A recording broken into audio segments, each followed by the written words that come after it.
So I'm gonna share this with you guys, cause I was sitting on this for a minute, this vision that I had and the message, because I was like, is this something that I'm supposed to share with like the collective, or is this like for me? But learning what I know now about like visions and like prophetic visions and the difference between an internal vision or an open vision, an external prophetic vision or prophetic dream. So this was more of like an external thing. Hey, Ashaya, hey. So this was more of like external, like I was almost like I was watching a movie. Like I was, so that's how I know that this is not just for me, because I was experiencing the dream from a viewer's perspective. Like I wasn't like the actor or the main character of the vision that I had. I was an onlooker. I was watching. So,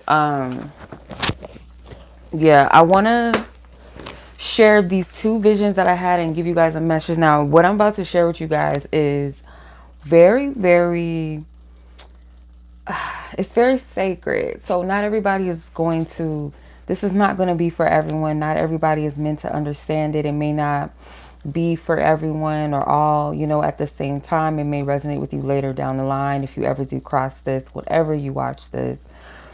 I feel like anybody can resonate with this.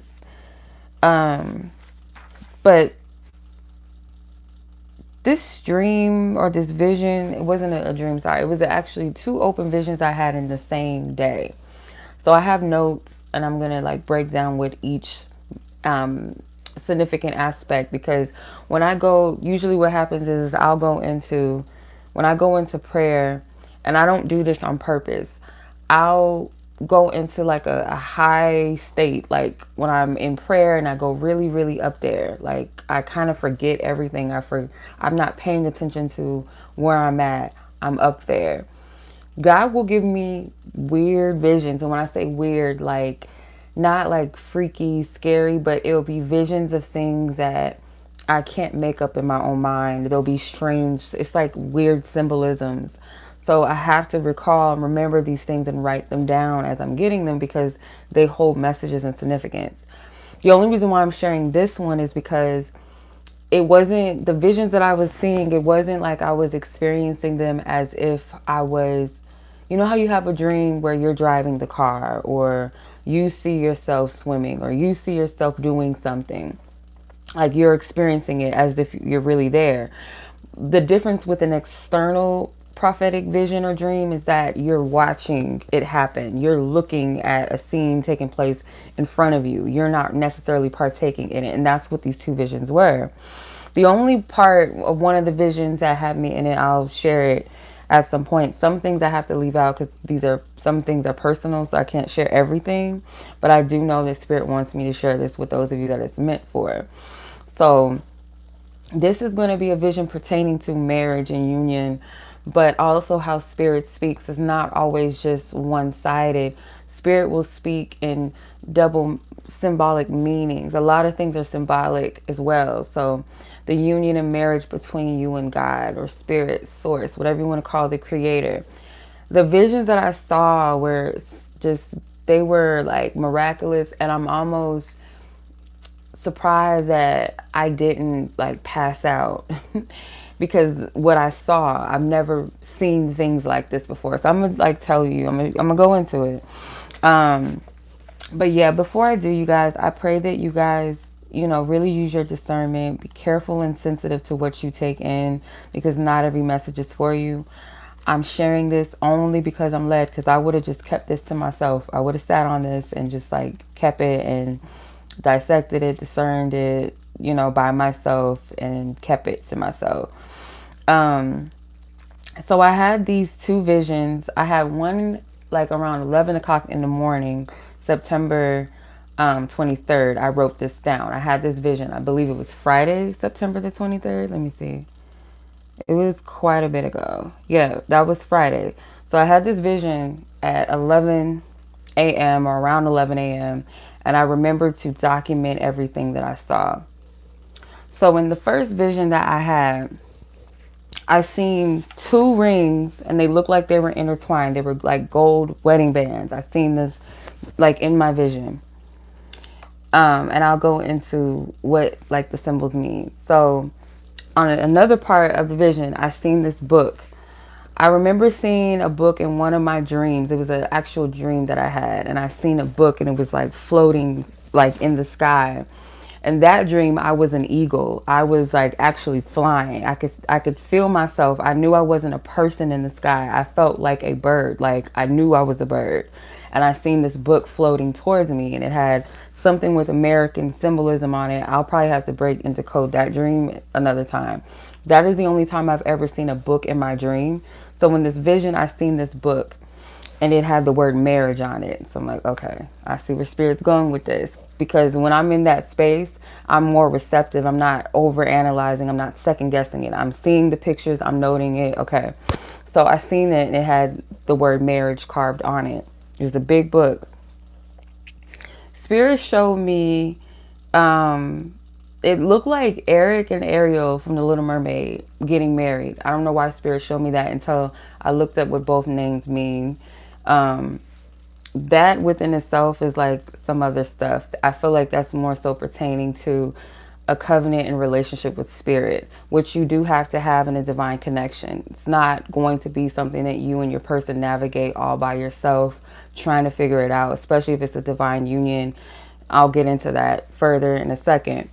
I also see names, two names, and it looked like it said Mr. and Mrs. and the names on it. I'm not going to disclose it, but I see names on the book written, and it was in ink. I also seen too, this is another like significant thing, so I want you guys to catch this when I go back and do the symbolism. You might want to get like something to write with if you feel like this resonates with you, and you can sit with it and like pray on it, meditate on it, see if it resonates with you. But I seen men, like it was like a group of men on a big boat, and they were throwing over a net, like how you fish with. So they threw this big net over, like how they used to fish back in the day. And I heard casting your net, and I mentioned that scripture, the parable behind that in like multiple videos. So I'll get into the meaning of that too. The other part of the vision, I heard the word disobedience, and it kind of like, ooh, I was like, okay. All right, spirit. After that, certain things I can't disclose because some of them is personal. But after that, I also seen a vision of Queen Esther. You guys know the story of Queen Esther. I seen her walking towards the king. And he was sitting on his throne. He was sitting on his chair. And I guess the best way that I can interpret this is I seen him kiss her hand and her sitting next to him on the throne, and it was like a big celebration and a party, and I'm gonna break that down too. But that was the first vision that I had. So if you guys have a pen and paper or something, and you guys want to write this down so you could see, you know, the symbols and stuff like that, and it may resonate with you, and I'm gonna break it down as a whole after I go into the second vision that I had that same day, later on that night. Because it's all gonna make sense for some of you that it's meant for anyway. This is what I'm, hey sis, I didn't see you. Hey Bianca.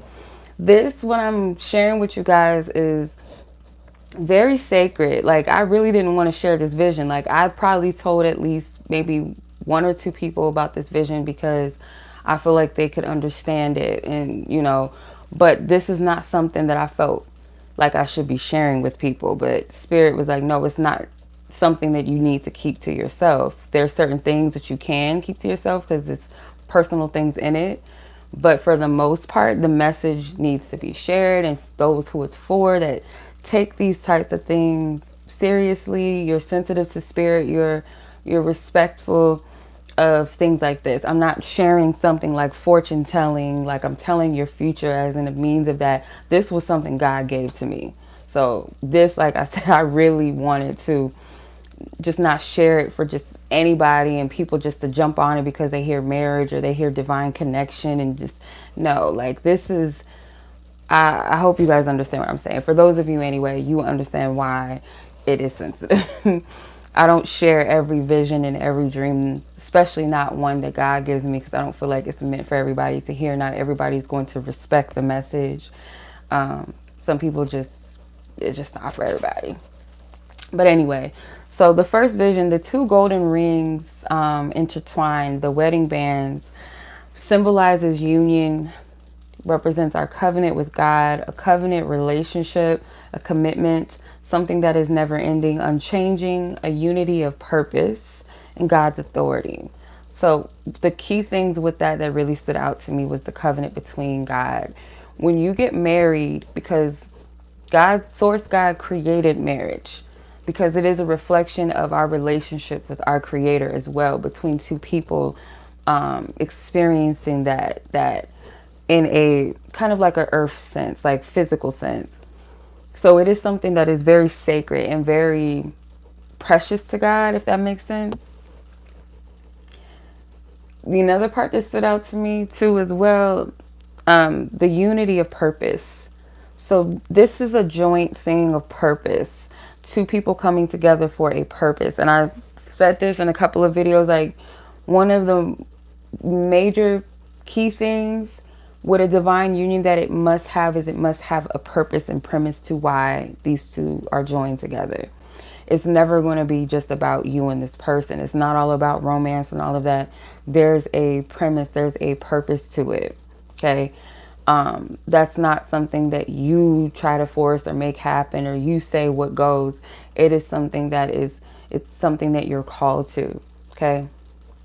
The gold aspect of the rings, gold can represent something of God, can represent a seal of divinity, something honorable, God's glory, faithful, endurance of holiness, symbol of honor and valor, and something valuable that endures. That part, something valuable that endures as well. Divine union, something that is valuable.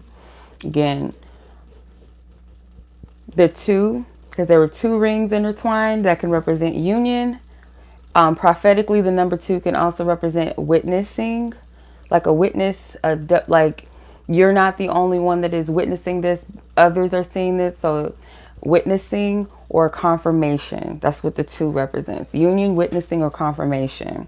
So there's a lot of things in this that it could have just been a vision. So sometimes when you have visions, it doesn't always have to be that it's a prophetic vision or a premonition.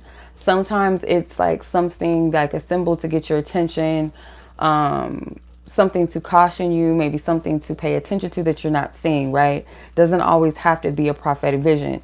There's certain symbols that I've seen in this dream that showed me that this was prophetic, if that makes sense. The book can represent gaining understanding or knowledge, a revelation, a promise from God, a message based on the book's title. So again, the message on the book was marriage. That's clearly what it said. So that's what the message was about. I knew that immediately, especially when I seen the rings. The names in the book, names can represent the identity of something, to designate a rank or status. Also too, like I always tell people this, like when you have dreams and you see a person in the dream, or specifically a person, like characters, you don't always want to take it verbatim, take it too literal. Sometimes spirit is trying to, that person can represent a symbol. They can represent something with their personality, or their character might have a message within itself, or your relationship to that person, or the meaning of that person's name. I often go more so towards looking up the meaning of people's names that I have dreams about, because it may not be verbatim. It may be a message in that. So that could also represent that. The writing, because the names in the book, it looks like it was like an ink pen that was written. So writing can represent keeping record of something. The ink represents something of permanence. Okay, so the men on the large boat that I saw throwing out their nets, boats, Anything of transportation in a dream or a vision typically can represent travel. More so, it can also represent like your path, can represent your journey, how you live your life. The big boat, though, symbolizes a large ministry. So your purpose, like what you're called to do, is something big, or it is something that will reach many people. So that's what that represented. The Queen Esther. Queen Esther, her name means hidden in Hebrew, if I'm not mistaken. In another language, her name, I believe, means star or like a star. Again, going back to your purpose. Queen Esther was an orphaned Jewish woman, and her and other women were taken into captivity into the Persian king's palace to be put in pretty much like a like a dating show, let's say, for instance, to be in the running to be the next top model. No, I'm just playing. To be America's next top model. No, to be the next queen, because the Persian king, he dethroned his queen. Long story short, Esther, because of her favor, gets chosen, and it's only because when you get later into the story and you read, she was used to help her people, vindicate her people from harm. Long story short. So some of you guys, your purpose is kind of similar to that, where maybe you're called into a situation that maybe you wouldn't have chosen for yourself. Most likely wouldn't chosen for yourself, because it does seem like it comes from a unlikely or maybe unwanted circumstance. I'm pretty sure Esther did not want to be taken into captivity and forced to be put in some type of beauty competition or romantic competition to marry a king.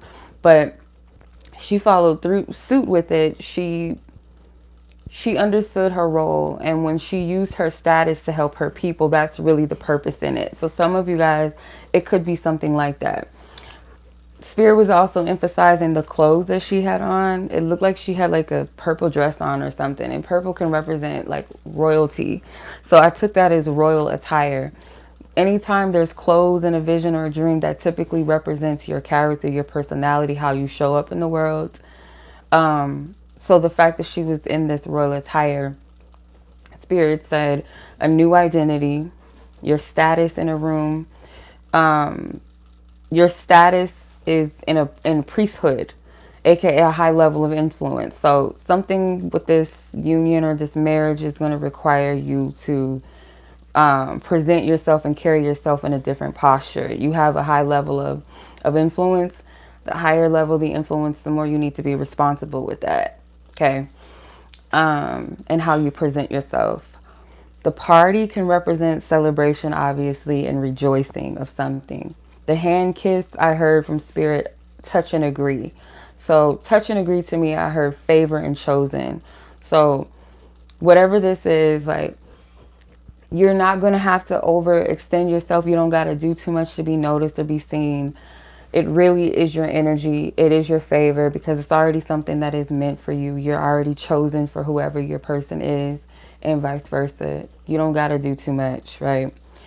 The seat, the throne, sitting on the throne. The throne itself represents seat of power, place of authority, respect, honor, responsibility, or God's throne.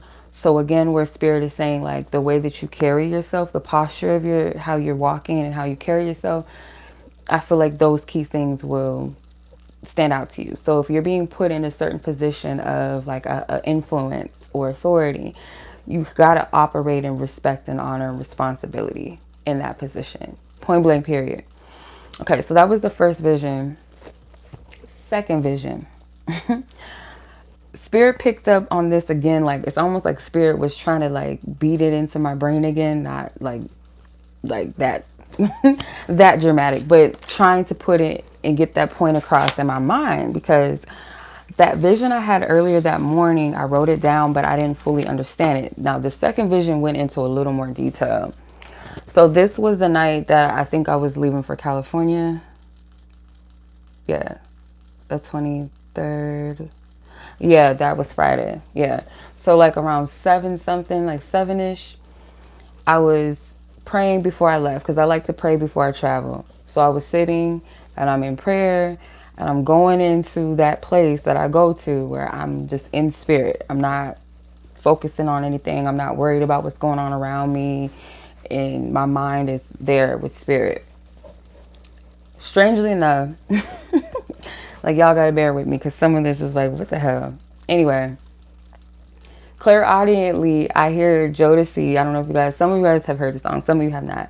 I heard it's a 90s, like an old 90s R&B song, Love You for Life. I heard that playing clairaudiently. I didn't understand it at first, of course, why that's coming through.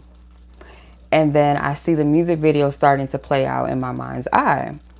The particular scene the spirit showed me was T-Boz walking down the aisle. And I'm like, okay, we're going back to this wedding-ish again. Okay.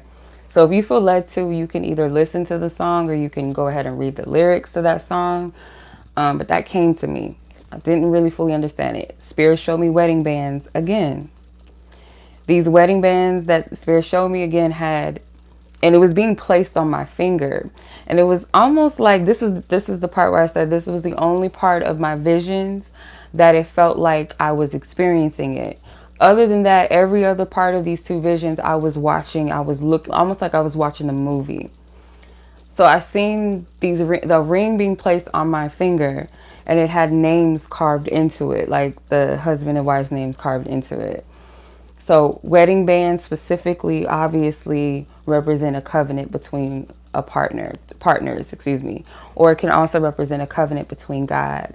So it was like a promise in that. I felt that, or it was like an engagement, or maybe it was another, again, symbol for marriage or wedding. In the vision also too, I seen like a wedding, and it kind of still looked like it was like the Jodeci music video kind of, because it was outdoors or something. But what I saw, it was kind of like, it kind of, I don't know how to explain it. It seemed like I was at the wedding, but I wasn't. It was almost like, again, like I was watching a movie. Like I can see the whole entire scene of everything, like all the angles, as if I was watching a movie. I seen a sunrise in the back, like it was a big sunlight. The sun can represent, obviously, the light of God. It can represent truth, it can represent the glory of God, source of light. It could also be a sign of good things as well. So I seen that.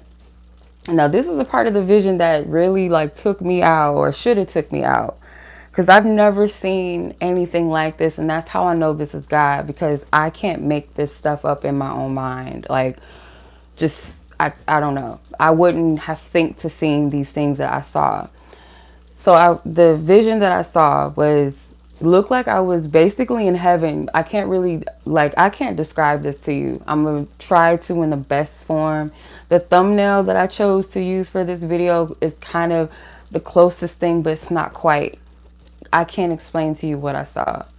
But it was like this big, I can tell it was supposed to be a symbol of God. It was almost like somebody that was a giant. Like I seen God's feet.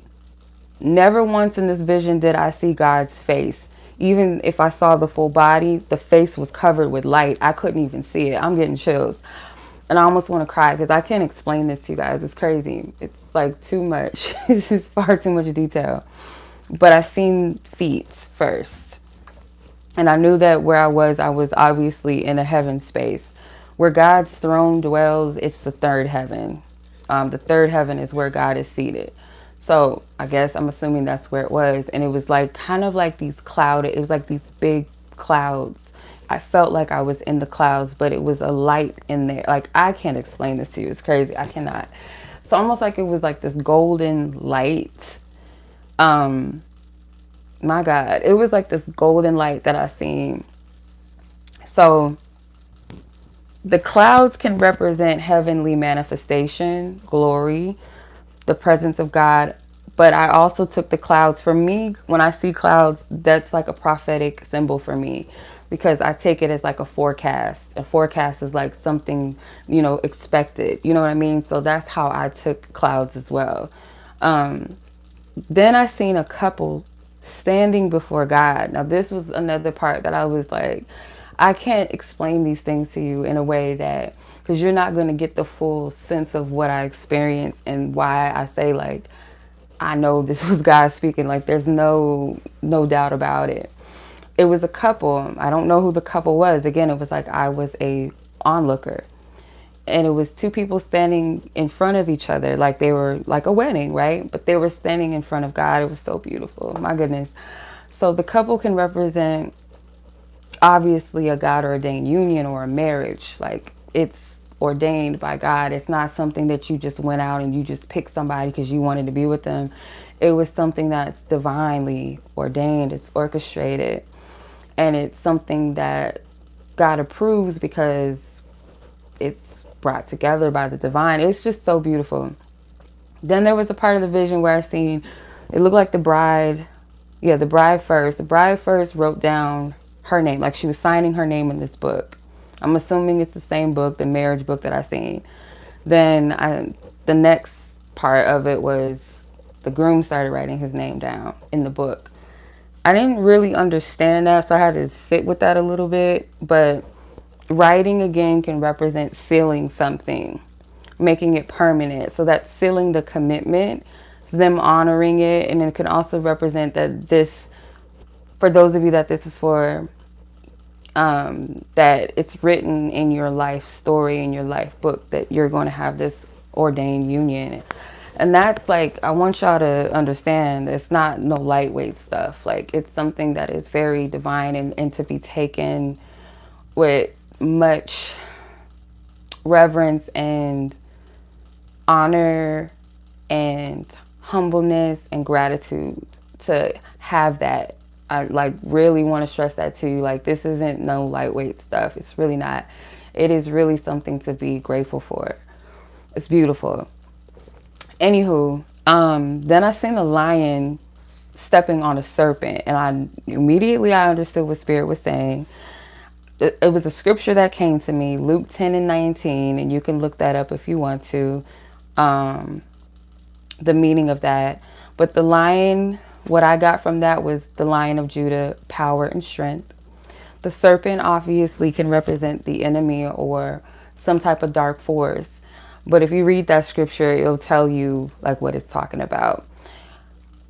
One of the other parts of the dream that I can remember, or not the dream, the vision that I could remember was the couple kissing. So you know how at the end, like when you guys say your vows, you do, you know, say your I do's or whatever. At the end, you kiss, right? So to me, I took that as a sealing. Again, the word sealing, like sealing something, an agreement as well, something with an agreement. And I heard Mark 10:9. Mark 10:9, the scripture is, therefore what God has joined together, let no man separate. That's what I heard from that. And you can also take that from the part with the lion stepping on the serpent, as no one can separate this. It's already done. It's already sealed in heaven. It's already sealed. It's already done in the spirit. It's already done. I noticed the numbers 10, 1, and 9. So Mark 10:9, and ironically Luke 10:19. So those numbers stood out to me. So I went ahead and looked like prophetically. The first thing that I heard with number 10, or the number 109, because I looked up 109 and I started dissecting it. So obviously there's a 1 and there's a 9 there. If you add the 1 and the 9, that's a 10. So that's what you'll have. Essentially the 10 is a 1, right? So I heard alone no more. So not loneliness, but alone meaning you being your own person. Alone no more. That's what I heard. Number 1 obviously can be unity. It can also represent the number of God. It can represent the beginning of something. Number 10 can also be God's authority, completion, order, a divine perfection, law, and responsibility. Number 9 can also represent finality as well, or completion. The fruits of the Spirit can also represent harvest of your fruits of your labor as well. So I don't know if this is going to be significant to someone, but you might want to write this down. But the nine gifts of the Spirit are love, joy, peace, patience, kindness, goodness, faithfulness, gentleness, and self-control. Those are the gifts of this, the 9 gifts of the Spirit, the Holy Spirit. So in your union, I feel like those are very key things, and you want to know, I feel like you guys should know that. Like, write that down. And even for yourself, just you, do you have those fruits of the Spirit inside of you? You know, are you operating in that? The one, I looked up 100 as well. So that can be the election of grace, children of the promise. Now this part stood out to me. Children of the promise. So again, this is something that Spirit has promised you already, and full reward of something. You getting the full reward of the fruits of your labor. Back to the book. I seen the book again. This time I could see it. It was fully open. It looked like it was like a clean page, but the only exception was at the top of the page, it had the couple's name at the top. So I'm like, that can represent like a clean slate, or it can represent a new story, a new beginning. So that's kind of how I took it. A new story, a new beginning. Then I seen, this is another part that was like, that tripped me out. It was an eagle. I don't know where the eagle came from. I don't know if they got eagles flying up in the spirit realm like that. I don't know. But this eagle flew up out of nowhere up into the sky. I noted that. Eagles, for me, can represent liberation, obviously freedom, but it can also be a symbol of a high perspective, being able to see things from a higher mind, or the prophetic. It's usually a symbol of the prophetic, or someone that has the ability, the prophetic gift. So that eagle represents the prophetic. Again, like I said, a lot of symbols in this dream were prophetic. That's how I know this wasn't like just some vision, whatever. Like, nah. The last part of the dream was God lifted their right hand up. And again, I can't see the face of God. Like, mind you, I can't see God's face. I don't know if God looks like a person or a man or whatever. It was a big, I guess, how Spirit was speaking to me to discern what I was looking at. It was a huge figure sitting on a throne. When I tell you they were huge, I can't even interpret what I saw. I don't know how to. But they were sitting on their throne, and they lifted their right hand up. And I took that as like, it's done. It's already done.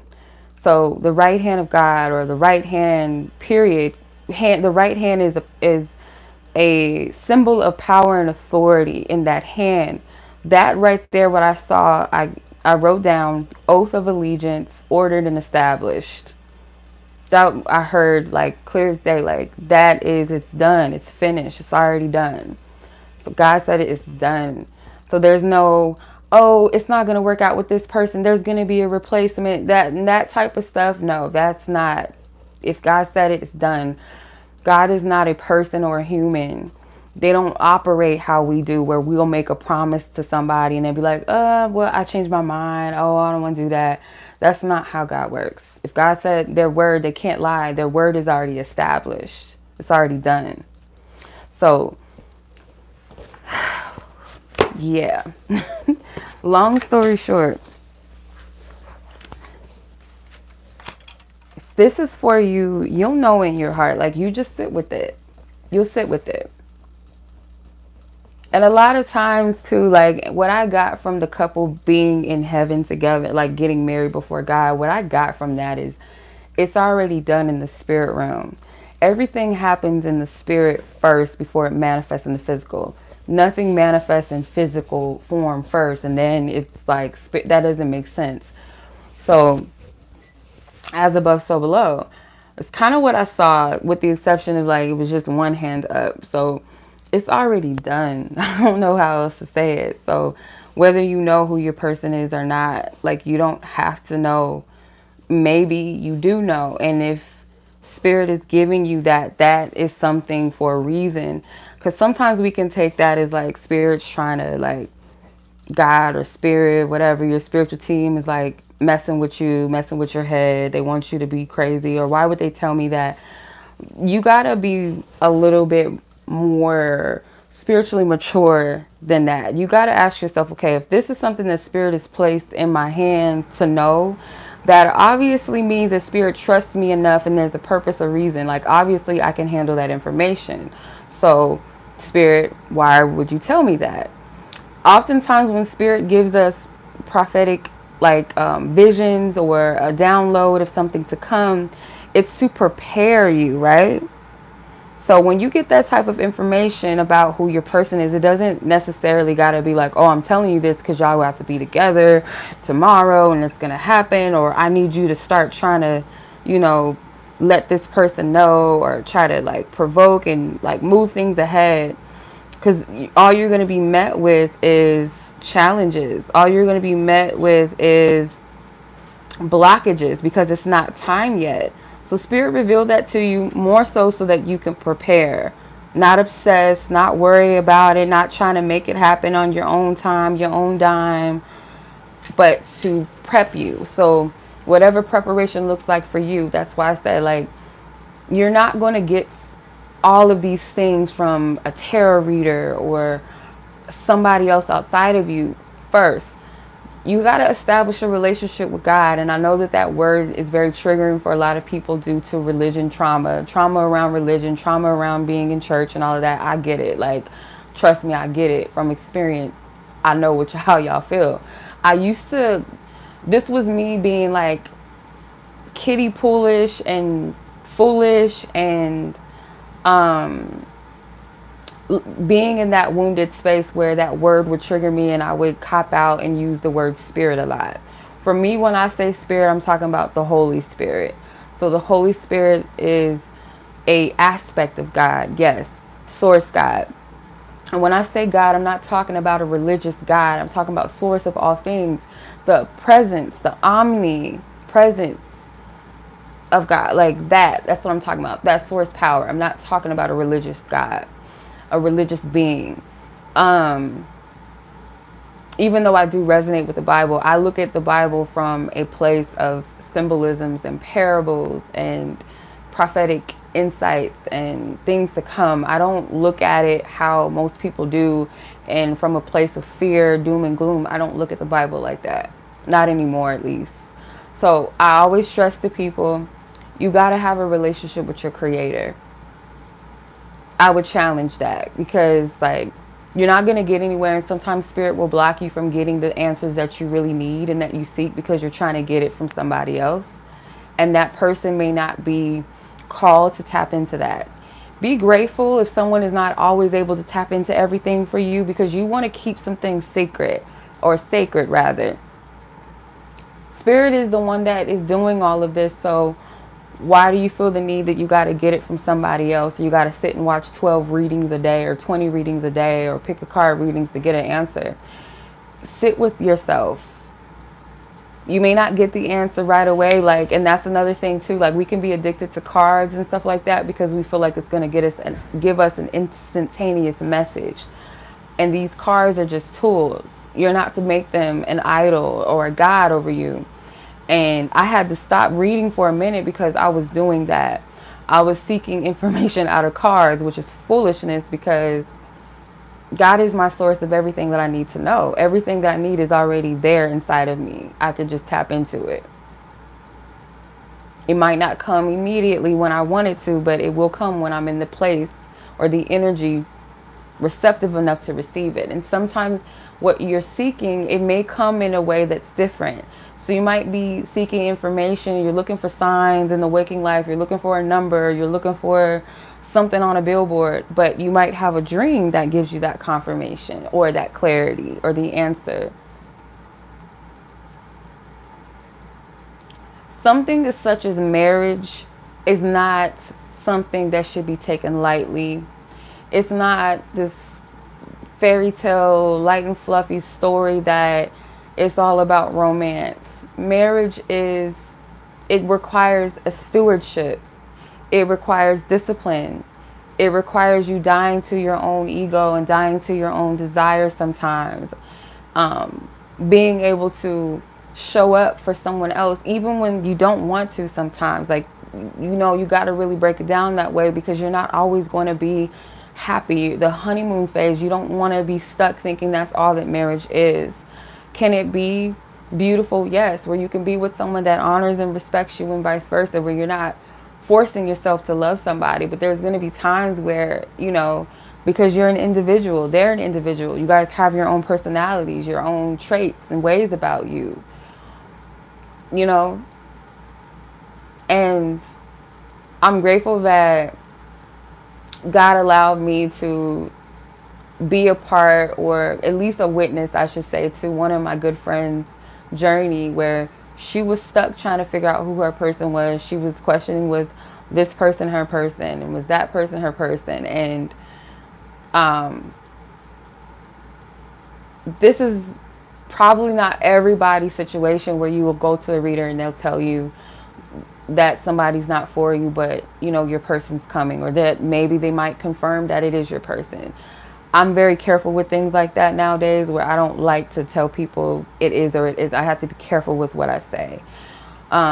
In this instance, though, I did get to tell her that the person she was asking about was not it, but to enjoy her singlehood while she could, because she's not going to be single for long.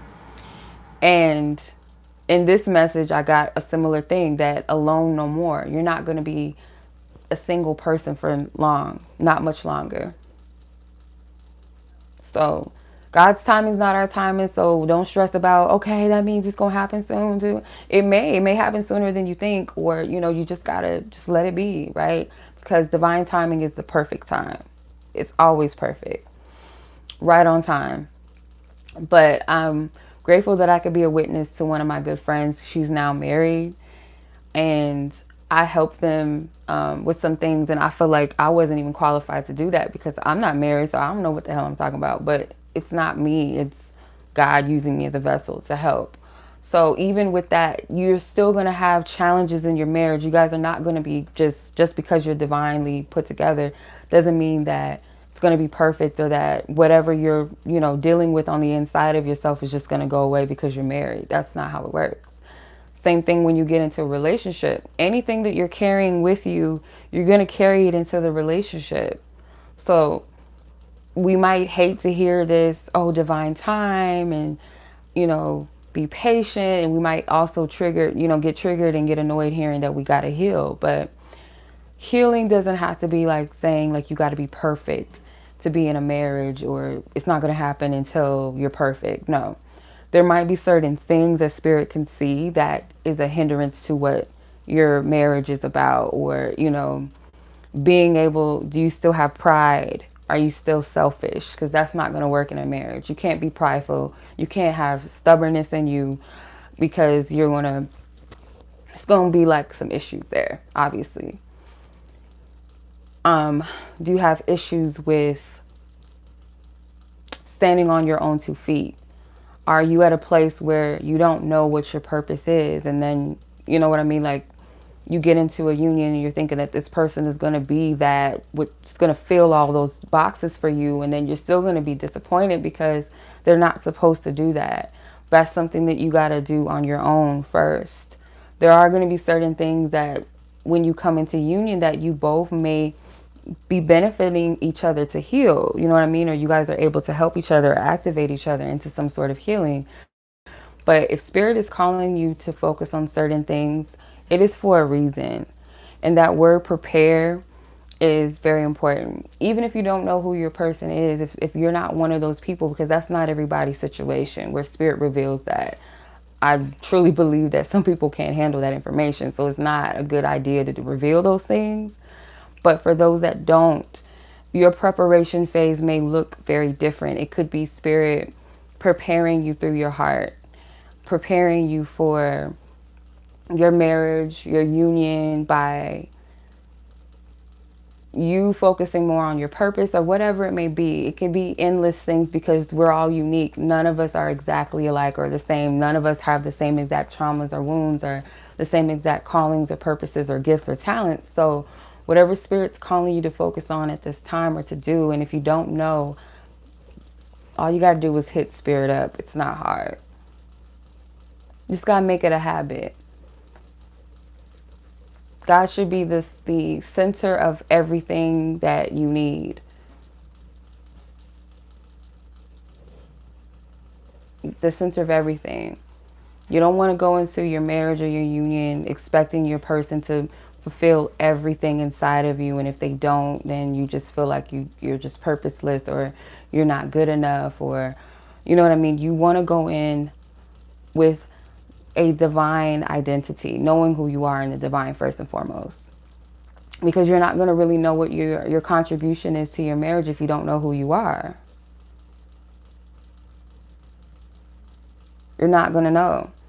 And with the purpose that you guys are meant to fulfill, let's say hypothetically you and this person, whoever your person will be, you are meant to heal family trauma and wounds and patterns. And if you're still moving and operating in that orphan spirit of on you, or that childhood trauma that doesn't allow you to love or to be open, or to, it's going to defeat the purpose, right? So that's why Spirit calls you to certain things. Everything that God does has a purpose. Everything that God says holds purpose. Everything that you're led to do at this moment holds purpose, even if it doesn't make sense to you. You got to trust Source, God, whatever you want to call the higher power, source, universe, whatever. It's far more intelligent than any human put together, with an Einstein brain or a higher IQ than that, whatever. Far more intelligent, far more beyond you. So some things that we think that we can just do by ourselves in our own mind and our own strength alone, it's just not. When you're in alignment with the divine, the universe, God, source, all, the cosmos, the perfection, the order of things, you're in alignment. You're in perfect will and perfect alignment. Whether you want to call it law of attraction or whatever, you got to be in a vibration of alignment.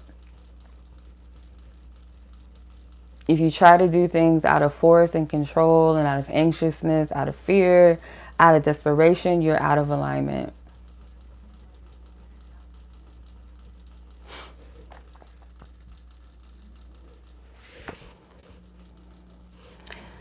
This isn't everybody's message. I just want to really make that clear. I already know that this is not going to be for everybody.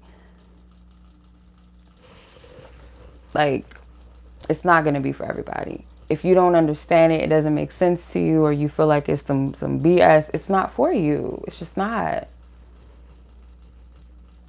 It's not.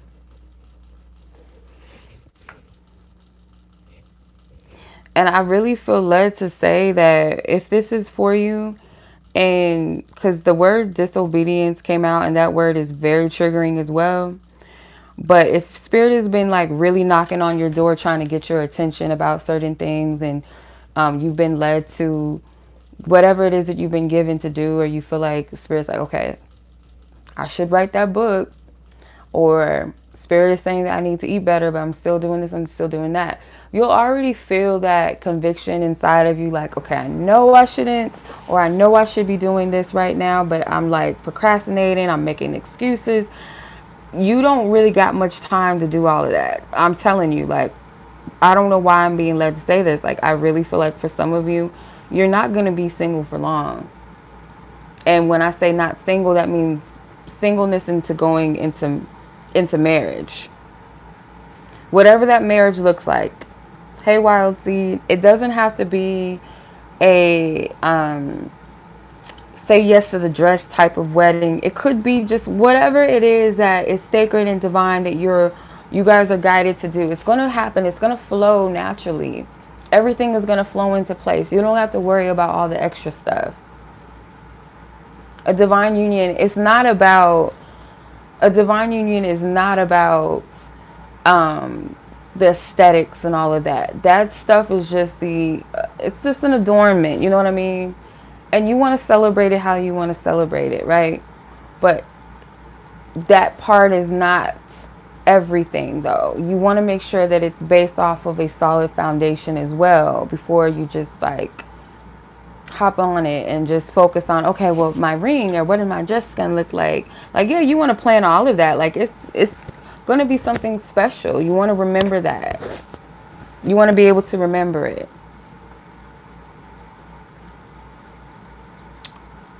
But it's more than that. You know, not everybody's situation is going to look exactly alike.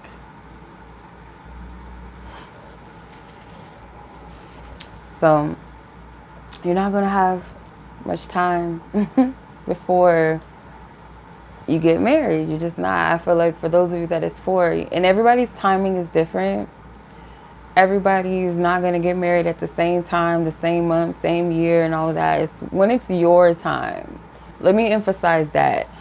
When it's the time that is perfectly aligned for you, when it's perfect for you, and it's perfect for you and your person, when the circumstances are where it's supposed to be. And that might look crazy to you. You might be like, when it's the right time, you might be looking at it like, this is the wrong time.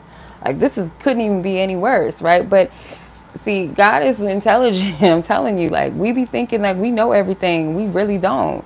I don't know everything. I only bring it to you. It's like a newscaster. Like, I don't know everything until Spirit gives me the play out. I don't know. Like I said, I sat on this vision, like these two visions, I sat on them because the first one was kind of like, I don't really know what this is. I don't really know how to go off of it. But it got continued later on that night.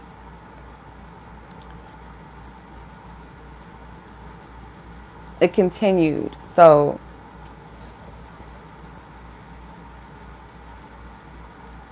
yeah, if you guys like this video, I just want to say, like, when I do this stuff, you guys, I do this out of my heart. And I do it because I'm led to do it.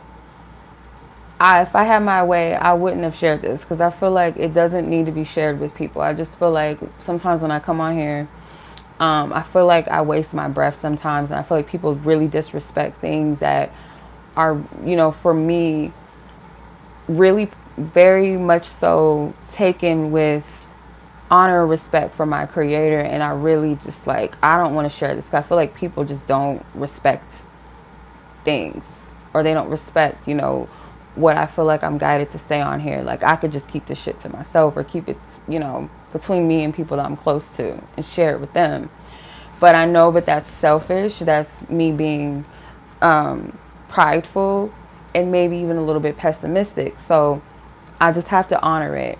And whoever it's meant for, they'll catch it. And if it's not for people, you know, for some people, it's fine because it's not for them. So why trip off of that? But if you feel like this will benefit someone else around you, or this could be a word of encouragement, or really give someone some peace or clarity, and I still want you guys to pray over, like, you know, the message and really discern and dissect if this message is for you, and what do you do with it, right? Because anytime we get a message from Spirit, we get a download, it's always best to discern where it's coming from first, and then ask, okay, what will you have me do with this? You know, because if Spirit's giving you something, especially like when Spirit gives me messages to share with the collective, it's really bad on me if I sit on it and don't share it. Like, that's like saying, I know you told me to give this person an important letter, but I'm not going to give it to them. Thank you, honeycomb. Yeah. It's not for everybody, but for those that it's for, like, please, like, sit with this, okay? Even if you're not sure if it's for you or not, just sit with it. Sometimes our pessimism can push away a message that could be for us. I do that sometimes. Like, oh, that's not for me. Like, but no, like, just sit with it. Really. Sit with this message and do with it what you're divinely led to do with it. And if it be that you decide, or not so much you decide, but if Spirit, you know, tells you that no, this is not for you, or if it is for you, ask Spirit, okay, what you want me to do? That's all you can do from there. But I want you guys really, really, really to, if this is for you, really cherish this, because I feel like this message is, I can't even describe like what I saw. That's how beautiful it was. That was how just divine. I can't even explain it. It was, I can't. So yeah, this is beautiful.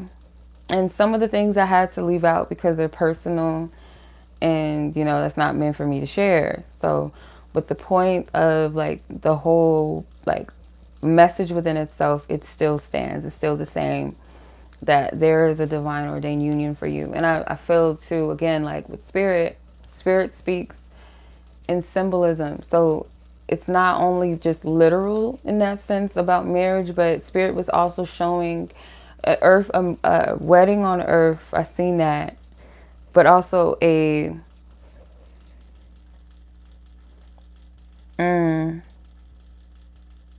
thank you, same to you.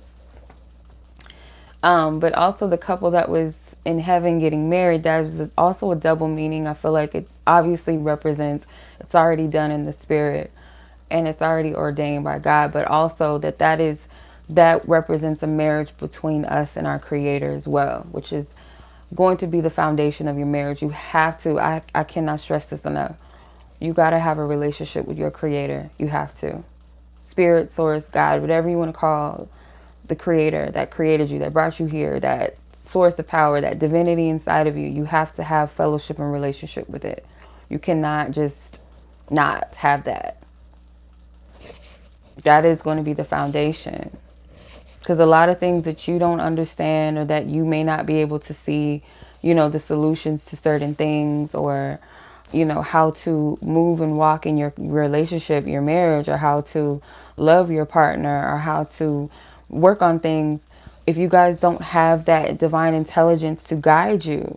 Because to keep it 100, like your partner, your person, you and your person, like spirit knows all of us intimately in a way.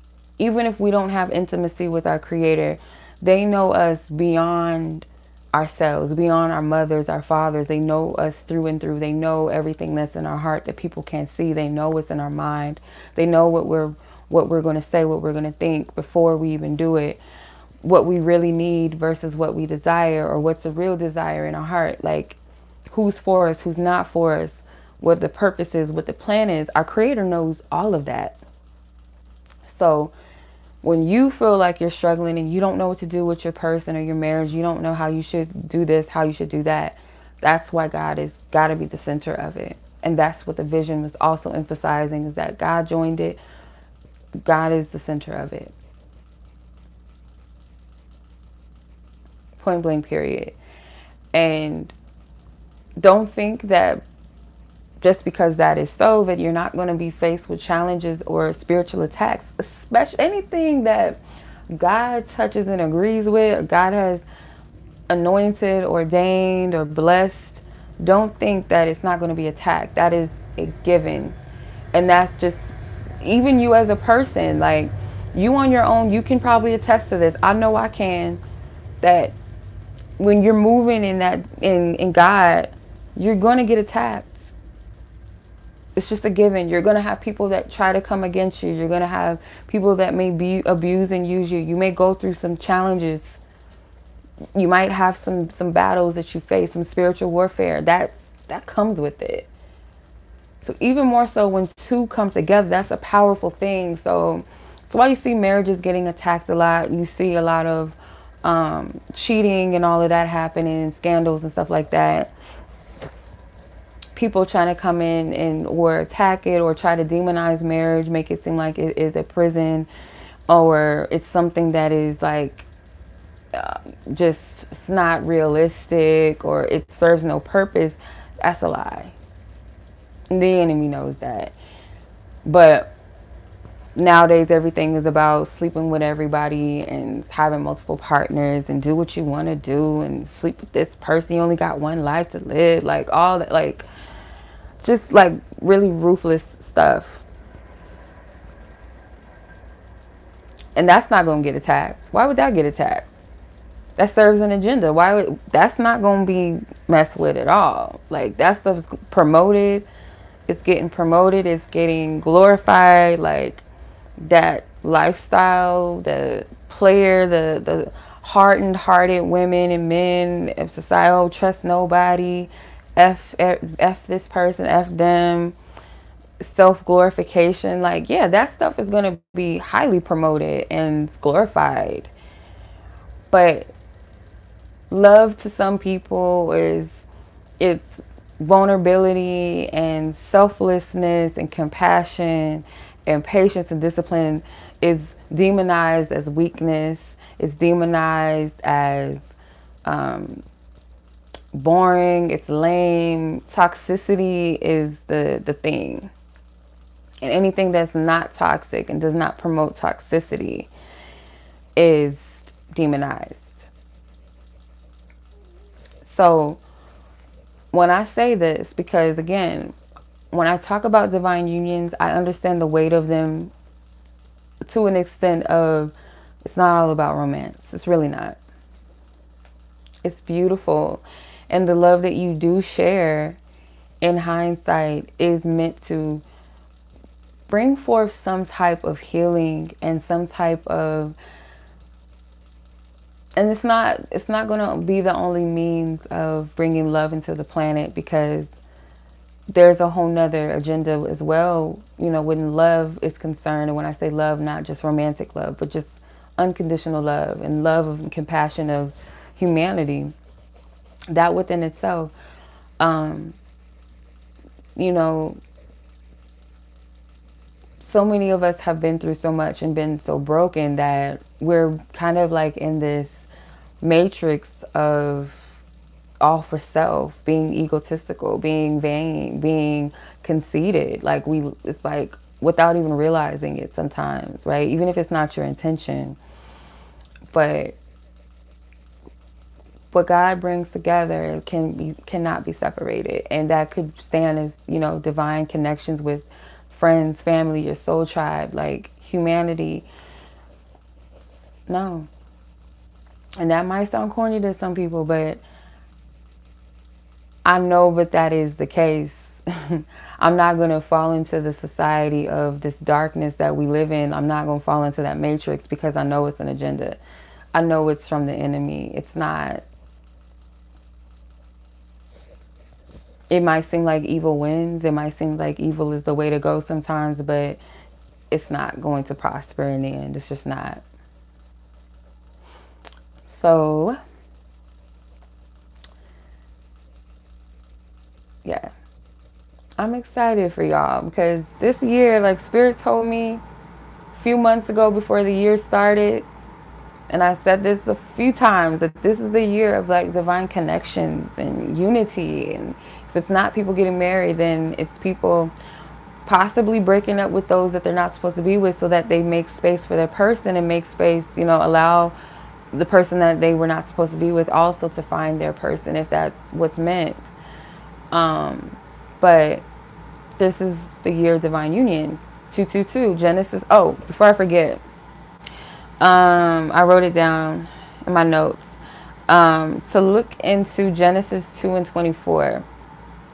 Two shall become one. That's what I heard, and I was like, I don't know what scripture that is. It's Genesis 2 and 24, but I would, if you feel led to at least, look up Genesis 18. Start from Genesis 18 all the way through Genesis 22 and 24. Genesis 2 and 18 all the way through 2 and 24, if you're led to. But I heard two become one. So I really believe that Genesis 2:22, that people are being brought together, or if you're already together with the person, that you guys are going to seal it, like on earth. It's like you're going to seal it here. It's done. Was that all? Because I know I can be like going on and on and on and on, like Erykah Badu. I'll be going on and on. But no. After that too, like after these two visions, I had like a few other confirmations afterwards that I was like, okay. All right, Spirit, like, okay. So yeah, this message, I really, truly, truly, wholeheartedly trust and know that this message is what it is, and it is for those who it's meant for, that it will come to pass. May not be this year that something fully comes together where you get married, but definitely it is ordained for you. It's already done. It's already written. It's already done. You're already married in spirit. So I'm gonna like kind of, oh, I don't want to be on here too long. I'm already over like an hour already. Dang, I be doing the most, y'all. I do. But I just wanted to like kind of share, like put two and two together. The last message that I did, it was what was it? That video I did yesterday about being overlooked or unseen. I don't know the exact title right now off top. Excuse me. But in that message, I was saying that sometimes like what happens is that people might, not so much that you'll be overlooked or unseen or unnoticed, but sometimes like your energy or air that you give off is that you're already taken or that you're off limits. Like, you know, that could be, maybe that's not what's registered in a person's mind on a conscious level, but in spirit and on an intuitive level or a subconscious level, it's like your energy, like you're off limits. So what that means is that even furthermore, hey, black butterfly, even furthermore, letting you know that you're already married in spirit. When spirit placed that ring, like when spirit showed that ring being placed on my finger, I knew that it's like that's it's done. So if you like talking to some people and you start seeing that they ain't returning your phone calls, they acting funny, acting shady, whatever, that could be them dropping off. And again, if they're not for you, just let them go. Don't even fight it. Just let it happen, because they're doing you a service by making room for your person to come in. Hello. They're making room for your person to come in. Or if you're not, you know, you're not getting any, you know, no bites. You ain't getting no bites on your fishing hook. That's because it's not your person's coming. Point blank period. Like, it's done. But can you be patient? Meaning not getting weary with timing and when, where, and how it's going to happen. Can you be in faith to trust that it's already done? Easier said than done for some people, especially if you've been like in the period of that desire has been placed inside of you, and it may be growing and growing, or you may feel like you've been holding on for it far too long than you have to.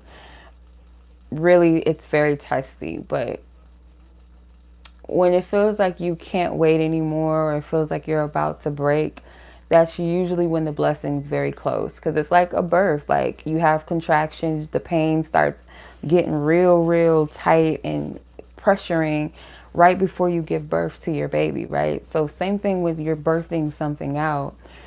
The pressure cooker's on. The pain kind of like amplifies, or the anxiousness. But don't fall into temptation to where you say, I give up, or I can't do it, I don't want this anymore, or oh, I'm just gonna settle, or F love. Be careful not to block it. Not that it's going to stop it from ever happening, but it can, you know, cause delay.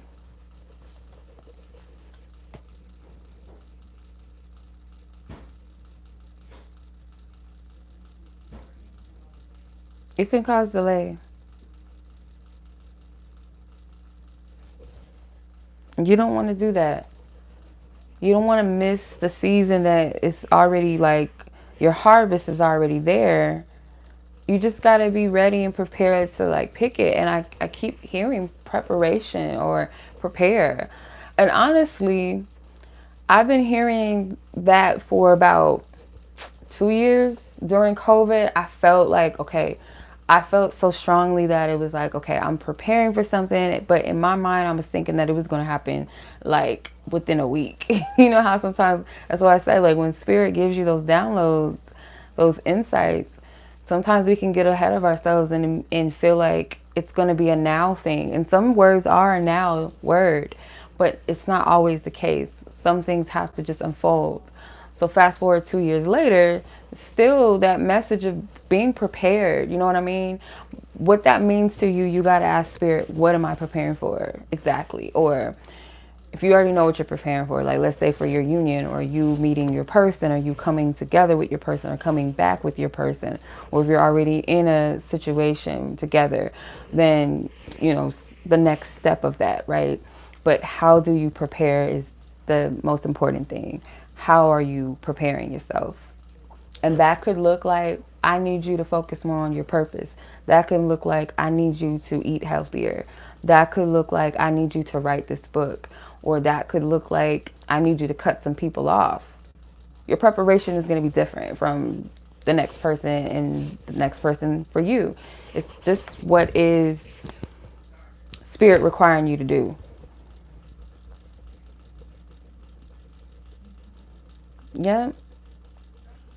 Oh yeah, the karmics, aka counterfeits, they gonna be coming left and right.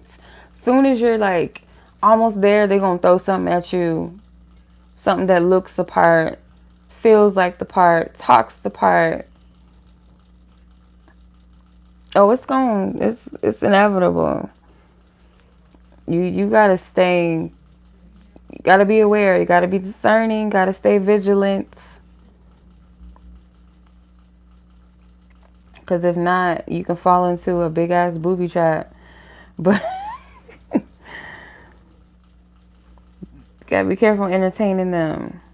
They're there to distract you. So if you had a little sneaky link that you was like always, talking to, and you can hit up whenever, or they hit you up whenever, and it was what it was. Don't get mad when that person fall off the face of the earth for a little while, because that's spirit doing you a service. I'm just saying. You don't want to have that distraction.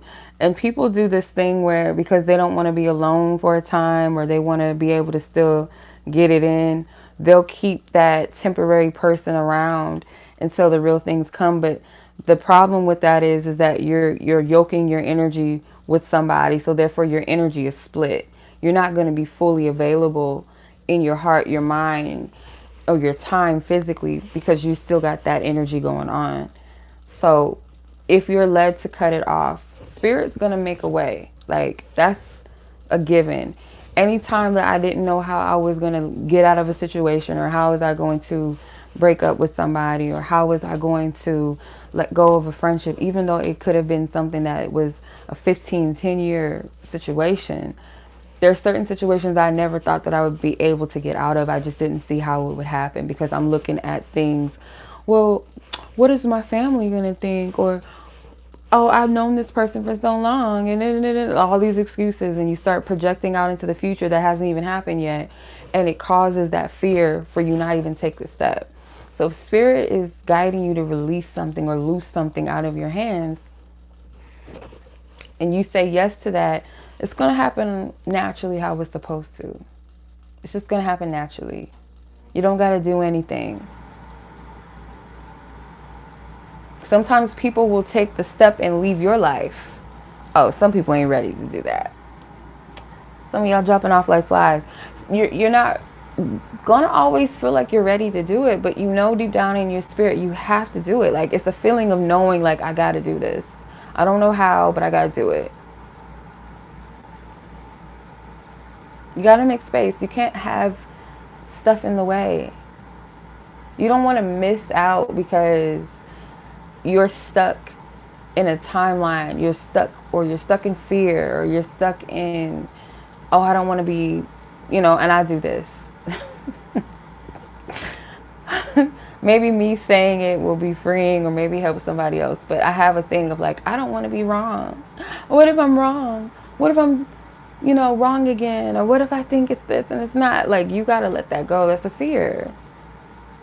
It's a fear. Just let it go. Because I'm, like I said, I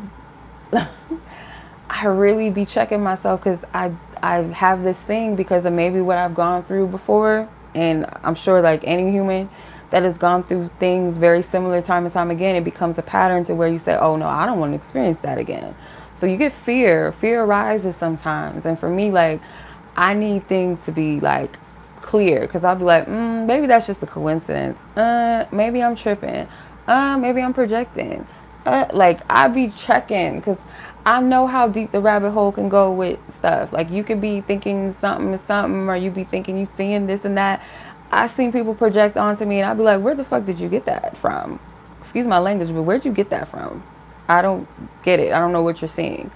And that's why I don't want to be there. That is one thing that I do not like, is feeding into delusions. I don't like it. So I always check myself and make sure, like, Chenoa, are you projecting? Chenoa, is this clear? Does it have concrete evidence to? I'll ask for a witness to see what they see. And if they're like, girl, you crazy. Like, and really sometimes your fear or your insecurities will block your intuition, because you're saying to yourself, I don't trust myself. Furthermore, you're saying, I don't trust God enough that if God is leading me and showing me into something, they're not going to lead me astray.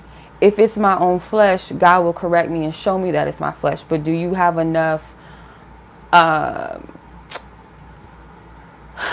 you so prideful that you can't take correction, or you can't admit that maybe you're wrong? Checking yourself and being self-aware is the most invaluable thing that you can have when it comes to your intuition, because you're sound. You're saying to yourself, I acknowledge spiritual things, but I also want to make sure that I'm grounded, my feet's planted on the ground as well, that I'm not too high up, or I'm not so stubborn that I can't get correction and see things. See, when you give into delusion, like, this is the thing about delusions that you gotta be careful with, is you're so fixated on seeing only what you want to see that you're not able to check yourself. That's dangerous. Some people have mental illness and stuff like that, and that ties into it. And like, sometimes it's far beyond pride and ego and self, self pride. It can go far beyond that. Sometimes people are just simply dealing with mental illness and psychosis.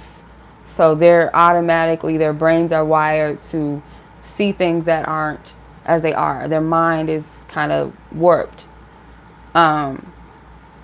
But when it comes to like just checking yourself, you just check, you like spirit, like, and if spirit shows you you gotta be okay with what you see, whether it's what you feel like is something that you would rather feel like, oh, okay, well, that's a bummer, but at least I saw the truth, or spirit is showing you something matter of fact. Are you gonna believe it when you see it? So always seek out discernment, always seek out wisdom, spirit. What is your mind and your heart on this situation or this matter? Is this like, and confirmation will come to you. And sometimes, yeah, spirit will use other people as a witness for you to like help you discern. But I feel like I gotta say this again. Don't be so prideful that you get stuck on hearing only what you want to hear. And if you don't hear what you want to hear in your heart, somebody's not speaking in the abundance of what's in your heart, you get mad and you're like, oh, well, I'm not listening to that. Be careful with that. That's pride. It'll bite you in the booty every time, I'm telling you. Like, operating in pride is not cool. It's not it. It is not it. But, yeah. Just check yourself. It's like, literally check yourself before you wreck yourself. Like, you don't want to wreck yourself. You want to be clear. You want to be guided in the right direction. You know what I mean? So that's more important than you being right, or you getting what you want so badly, or think that you want so badly. Like, it's better than that. So oh my goodness. I hope that this was helpful, you guys. I really do. I really enjoy like doing these videos because I know it's helping somebody, and I can talk and talk, but see, this like what's weird is like I'm not like this talkative with just like everybody randomly. So I know that it's really just gotta share the message and let it be that. And um, yeah, share this with someone that you feel like it might benefit. They may not get everything in it. It might be some things that they're meant to get, and some things, you know, they're just meant to just like whatever. But share this with your people that you know, your loved ones that you feel like will benefit from this.